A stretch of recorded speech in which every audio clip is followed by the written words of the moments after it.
enfin jamais. En tout cas, c'est intéressant de prendre, de capter les nouvelles comme ça. Et justement, vous me parlez économie, vous m'aviez dit qu'il y avait une ligne rouge qui avait été légèrement franchie. Tout à fait, une alerte, une sorte d'alerte rouge à la une du journal Le Messager ce matin au sujet de l'endettement des entreprises publiques.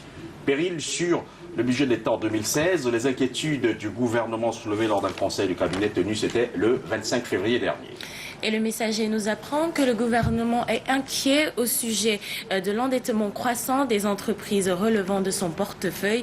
Des solutions sont proposées pour stopper l'hémorragie qui asphyxie ce budget. C'est lors du dernier conseil de cabinet tenu le 25 février 2016 que l'inquiétude a été soulevée, nous apprend le Messager. Lors de ce conseil de cabinet, le ministre délégué auprès du ministre des Finances, Paul Elung-Che, a appelé à élaborer sur la performance dans la gestion des sociétés d'État, a tiré la sonnette d'alarme en relevant que l'accroissement de l'endettement de ces entreprises est risqué pour le budget de l'État.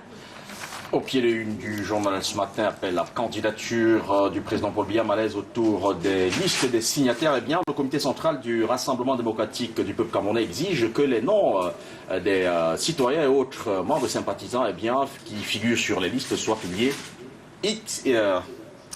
in extenso. Et le Messager nous apprend qu'au secrétariat général du parti, on n'a pas trouvé mieux que de demander désormais que tous les noms de signataires figurent dans les appels. L'idée est qu'on ne retrouve plus seulement les noms des élites comme par le passé, ce qui donnait l'impression que ce ne sont que les barons qui demandent au chef de l'État de se représenter. En fait, pour le parti, il ne s'agit pas vraiment des appels du RDPC, mais des appels du peuple camerounais. De ce point de vue, le peuple camerounais ne saurait se réduire à des élites. Joseph Victor Ateba s'exprime dans les colonnes du journal Le Messager ce matin. Selon lui, les populations souffrent énormément et cela interpelle au plus haut niveau tous les présidents des chapelles politiques sans exception. Joseph Victor Ateba, président de la section RDPC Vouri 3, a entamé une tournée d'installation des membres du bureau des sous-sections RDPC, OFRDPC, OJRDPC de sa circonscription électorale. Au total, 32 sous-sections ont été installées. Notre cible, c'est la population de Vouri 3 qui connaît d'énormes difficultés, a-t-il déclaré, parmi lesquelles l'éclairage public, l'absence de l'eau potable, l'insécurité due à l'absence d'électrification et l'insalubrité. Cette installation des organes de base à Vouri 3 se poursuivra jusqu'au 23 mars prochain, nous apprend le Messager ce matin. Nord-Ouest, crise à la chefferie de Bamali. Les populations contextent le retour de l'ex-monarque. Le bureau illégal de Noéfou veut s'inspirer de la crise à la chefferie de Bangolan pour remettre en selle l'ex-fon d'Etchou Idrissou, Nopou Safwa du village Bamali. À l'observation, nous dit le Messager, la crise qui sévit à Bangolan depuis le 10 février 2016 est aujourd'hui utilisée comme subterfuge par le bureau illégal de Noéfou pour pousser l'administration et singulièrement le gouverneur du Nord-Ouest à commettre un errement en remettant en selle l'ex-fon Idrissou Nopou Safwa de Bamali déposé par les villageois depuis 2008. Trafic d'ivoire, deux greffiers écroués à Yokadouma, ils ont été écroués chacun à 3 ans de prison ferme. On en parlait hier, Ruben Malik, il s'agit de trafic d'ivoire. Les dites pointes d'ivoire étaient placées sous scellés dans les locaux de cette juridiction avant leur distraction par les 2 infortunés qui ont été interpellés le 10 octobre 2014 avec 2 pointes d'ivoire dans un véhicule en partance pour Yaoundé par des gendarmes dans un poste de contrôle.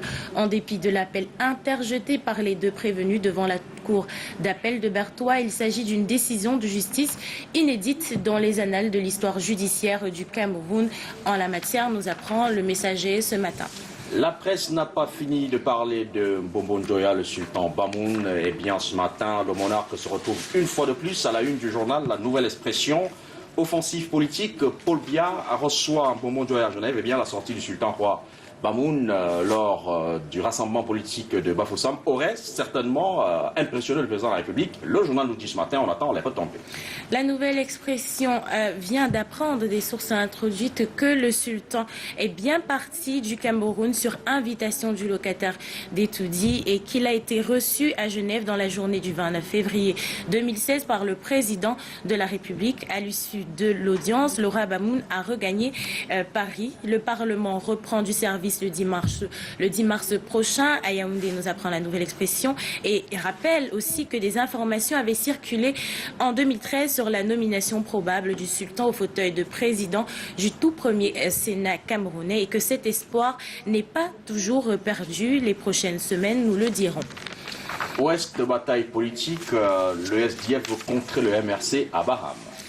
Après avoir feint de ne percevoir la menace MRC, le SDF semble avoir pris conscience de la nécessité de ratisser large à l'approche d'importantes échéances électorales. En marge au congrès régional électif du SDF tenu le samedi 27 février dernier à Baham, le parti de la Balance s'est mis en scène à travers un défilé sur les principales artères du chef-lieu du département des Hauts-Plateaux. Un défilé qui a connu la participation de plusieurs milliers de militants du SDF venus de toutes les circonscriptions électorales de la région de l'Ouest. Coopération Italie-Cameroun, ce que vient faire le président italien dans notre pays. Vous retrouverez les informations relatives dans la colonne du journal. Eh bien, il est annoncé au Cameroun du 16 au 19 mars prochain. La nouvelle expression nous apprend que celui qui fait office de président de la République en Italie est généralement une personnalité effacée, mais qui n'en demeure pas moins la première personnalité du pays. Et c'est à ce titre que le nouveau président élu le 31 janvier 2015 viendra au Cameroun. L'agenda n'a pas encore été dévoilé par Yaoundé, mais la nouvelle expression parle de 2 points importants qui font l'objet de ce déplacement. Les réfugiés et déplacés du nord et de l'est de Cameroun et la candidature de l'Italie pour le Conseil de sécurité de l'ONU. Trafic aérien au pied de une du journal La Nouvelle Expression. Simalène envahi par les avions et les passagers à un vrai test de performance, écrit le journal. À 14h, 9 vols avaient déjà été enregistrés, nous raconte la nouvelle expression, et une vingtaine étaient attendus pour toute la journée. Le vrai test devrait débuter ce jour. Près d'une vingtaine de vols commerciaux sont attendus et la nouvelle expression nous dit que l'aéroport international de Yaoundé-Simalène tourne au rythme des grands aéroports d'Afrique. Toutes les heures, au moins un avion décolle ou atterrit. Le journal nous dit également que 500 personnes ont été appelées en renfort pour supporter ce trafic. Toutes les compagnies ont renforcé leur dispositif. Les nouvelles du front, la secte djihadiste Boko Haram fait éruption dans un village, 6 morts et quelques blessés à l'actif du bilan. 6 morts et plusieurs blessés graves, c'est le bilan de l'attaque orchestrée par Boko Haram dans le village de Bakarisser, situé à quelques kilomètres de la ville de Kolofata. Ce sont les villageois ayant échappé à cette attaque qui ont alerté les riverains et le village voisin de ce qui s'est passé chez eux. C'était le 28 février dernier. Le journal La Seine pour continuer. Mairie de Douala 5e, Sa Majesté Gustave Ebanda affiche ses ambitions pour 2016. Beaucoup d'argent, des centaines de millions au pluriel pour l'achat des véhicules fonctionnement de l'agent maire, entre autres. La commune a un nouvel exécutif depuis août 2015. Le compte administratif 2016 a voté. Gustave Ebanda va commencer à imprimer ses marques, nous dit le journal. Sous la conduite du maire Gustave Ebanda, 800 millions de francs CFA ont été consacrés à l'achat des véhicules et autres engins lourds pour les travaux publics, les services techniques et autres interventions pratiques sur le terrain. Gustave Ebanda estime qu'il hérite d'une mairie sinistrée sur le plan financier. Les souffrances des populations doivent être la priorité indiscutable. Gustave Ebanda entame donc la réalité de l'exercice de son pouvoir avec un budget de près de 3 milliards de francs CFA.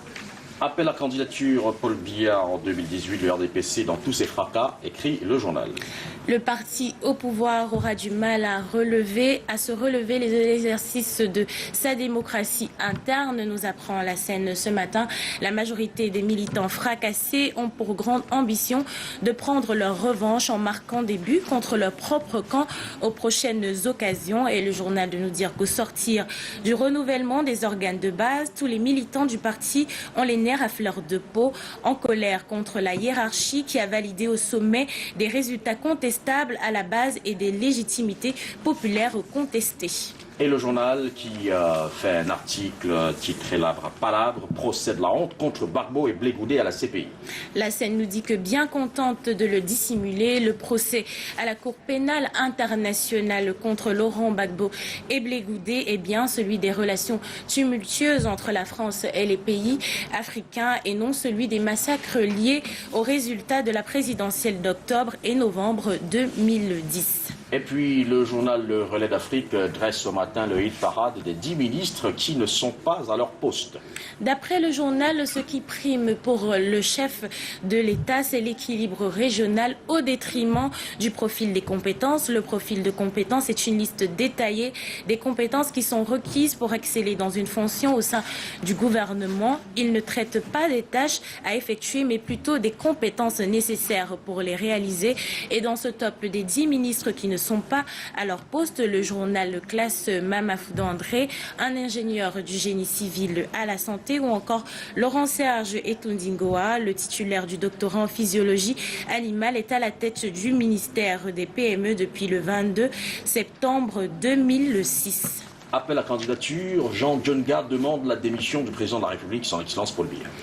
Les différents sujets qui meublent le quotidien de l'actualité au Cameroun ont permis au président national du FUC de sortir de sa réserve. Comme par le passé, il n'a pas gardé sa langue dans la poche. Dans cette interview accordée à la scène, il dit que nous pensons que ces gens du RDPC ont quelque chose qu'ils cachent aux Camerounais et que le président ne doit pas suivre cela, il doit se retirer dignement. Il a également parlé de la lutte contre la secte islamiste Boko Haram et des solutions pour le chômage des jeunes. Odeka, René Libon condamné à 6 mois ferme. Le président sortant de l'ONECA a été incapable d'apporter des preuves suffisantes d'une supposée détournement des fonds à l'ordre par l'ancien président Wansi Pierre. Ce faisant, le sieur Libon a donc porté atteinte à son honneur et à sa considération en lui imputant directement ou non des faits dont il ne peut apporter des preuves. Le tribunal statuant publiquement le condamne à 6 mois de prison assorti d'un sursis pendant 3 ans et 1 million de francs CFA d'amende. Direction des impôts, les commerçants du plus grand marché d'Afrique centrale, le marché Mopi, outillé sur la loi des finances 2016. Le journal Le Relais d'Afrique nous apprend ce matin que le chef du centre des impôts, pilote 2, M. Tchanga Kana Narcisse, inspecteur des impôts, a expliqué aux commerçants du plus grand marché de l'Afrique centrale la loi des finances de l'année 2016. C'était au cours de la première assemblée générale organisée par l'ASCO. Mais le journal nous dit que mardi 2 février 2016, l'esplanade du marché Mopi est pleine à craquer. Les commerçants ont tous convergé à l'endroit indiqué à la veille. Aucune boutique n'était ouverte. Après la présentation des vœux et de la sécurité du marché brossé par la porte-parole de l'association des commerçants dynamiques du marché Mbopi, ce fut le tour du chef de centre de prendre la parole, le moment tant attendu de l'ordre du jour. Merci Aimé Catherine, chers téléspectateurs, merci de nous avoir suivis, merci Jason Black. Merci à tous les deux. Ruben Malik Djoumistier. Merci à vous. Aimé Catherine Moukouri, bonne journée. Merci Jason. Cap à présent sur Yaoundé. Justement, on y va pour passer la parole à nos amis en place là-bas. Ghislain Pierre Essonneau déjà à présent. À ses côtés, voilà, Karel Mezatia. Bonjour Ghislain Pierre Essonneau. Karel Mezatia, bonjour. Et parce que nous avons lancé hier, 1er mars 2016, la semaine de la femme, parce que le 8 mars, vous le savez autant que nous, va consacrer la journée internationale de la femme. On s'en va commencer par dire bonjour ce matin à Aimé Catherine, bonjour donc à vous Douala, bonjour Ruben Djoumessi Malik. Bienvenue à Yaoundé pour l'acte 2 de la revue de presse du Canada International. Et c'est également un honneur d'être accompagné chaque matin avec Karel Mezatia. Bonjour Karel.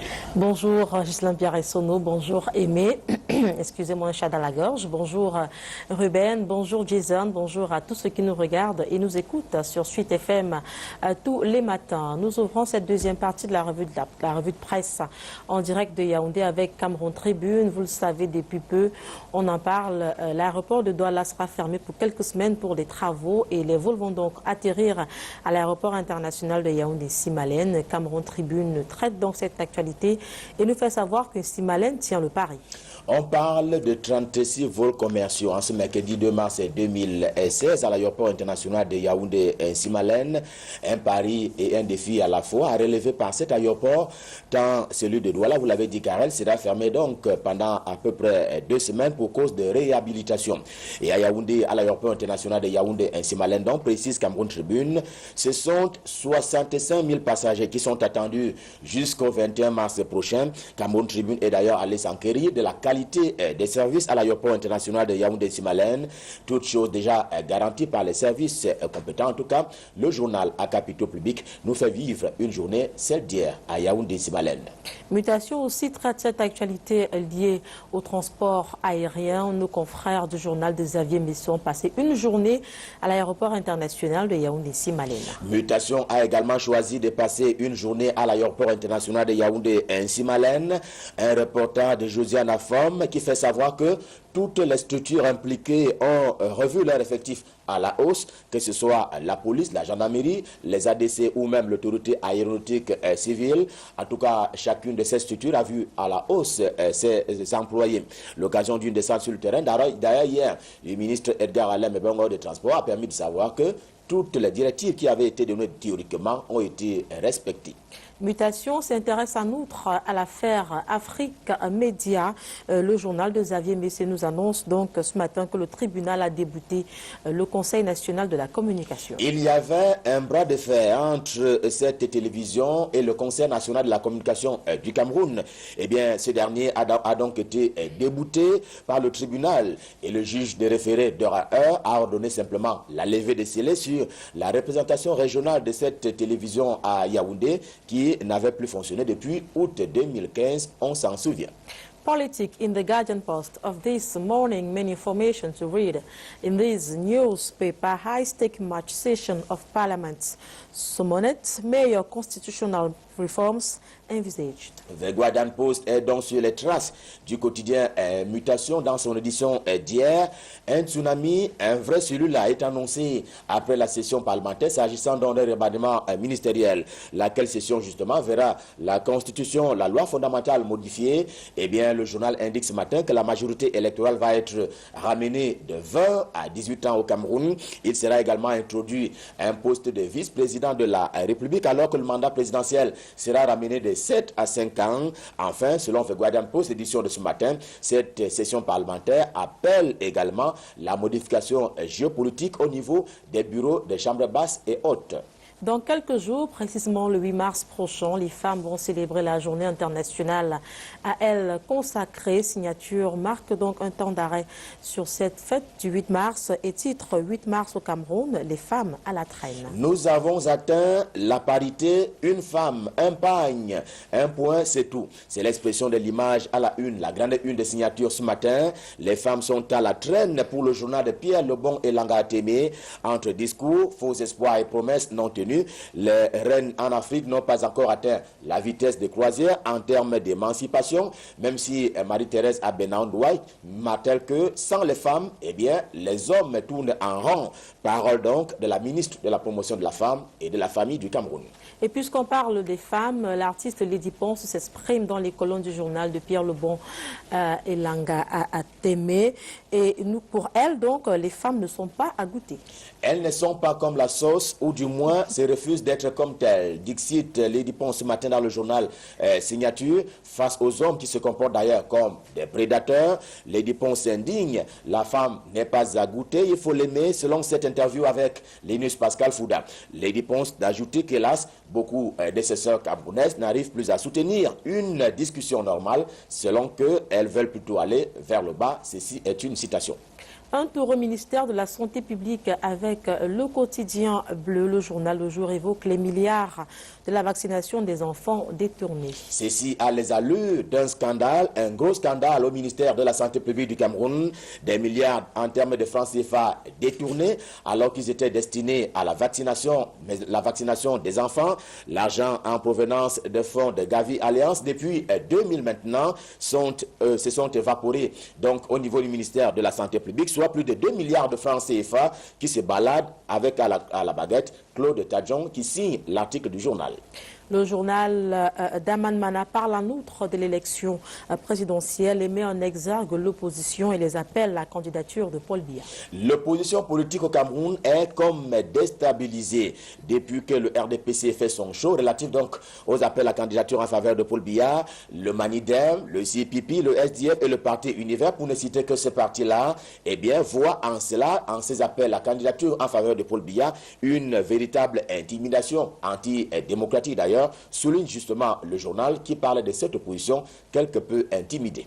L'épervier est arrivé à notre rédaction ce mardi, ce 2 mars 2016, exclusif à lire dans les colonnes du journal de Sa Majesté Léopold Clovis Nudjo, Bombo Njoya perdu à Genève. Ibrahim Bombo Njoya perdu, rendu à Genève aux côtés de Paul Biya, le président de la République. Le journal de Léopold Clovis Nudjo dit qu'il ne veut plus, il ne sait plus où donner la tête depuis qu'il a voulu, entre guillemets, trahir l'Ouest, une trahison sous fond de chantage, et que parallèlement, certains de ces notables, lui en tant que sultan roi de Bamoun, eh bien, souvent ont voté pour l'UDC, l'Union démocratique du Cameroun, le parti du docteur Adamounda Njoya. L'épervier parle également coopération militaire et annonce bientôt une usine de fabrication d'armes au Cameroun. Ce sera bientôt chose faite au Cameroun, et oui, une usine de fabrication d'armes au pays de Paul Biya, c'est selon que l'indique le journal L'épervier en kiosque ce matin. C'est ce qui était donc contenu dans les mallettes de la visite, lors de la visite de ce général turc au Cameroun, et qui a d'ailleurs été reçu en audience par le ministre délégué à la présidence de la République chargé de la défense, Joseph Betty Assomo, le général de division Saban Humit, qui a donc fait cette annonce au sortir de cette audience, selon le journal L'épervier.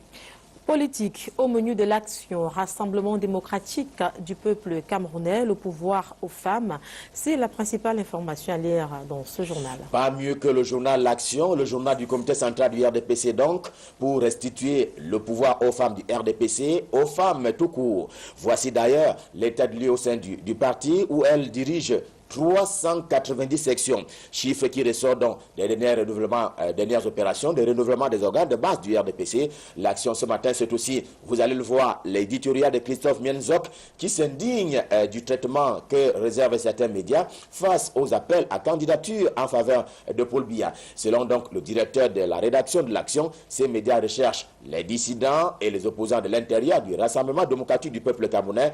Hélas, dit-il, cela s'accompagne des manipulations qui visent la zizanie et l'illusion de la division donc du RDPC, son parti de cœur et de tête.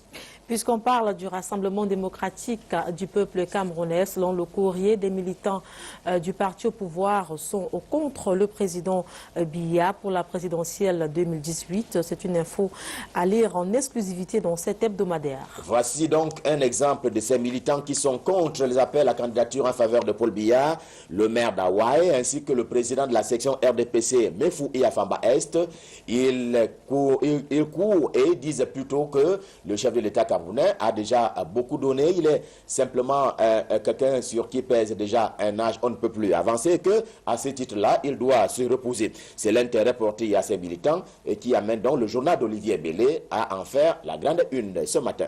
On parle d'autre chose avec le journal Le Satellite, précisément du volet sécuritaire du plan triennal. Cet hebdomadaire nous dit que Jean-Baptiste Bokam est sur les chantiers de la gendarmerie à Douala. Le journal Le Satellite est habillé tel un gendarme ce matin, tant le CED, le secrétaire d'État à la gendarmerie, fait 2-1 dans cette même édition. Jean-Baptiste Bokam, puisqu'il s'agit de lui qui était à Mora et aussi sur les chantiers de la gendarmerie à Douala, la capitale économique du Cameroun.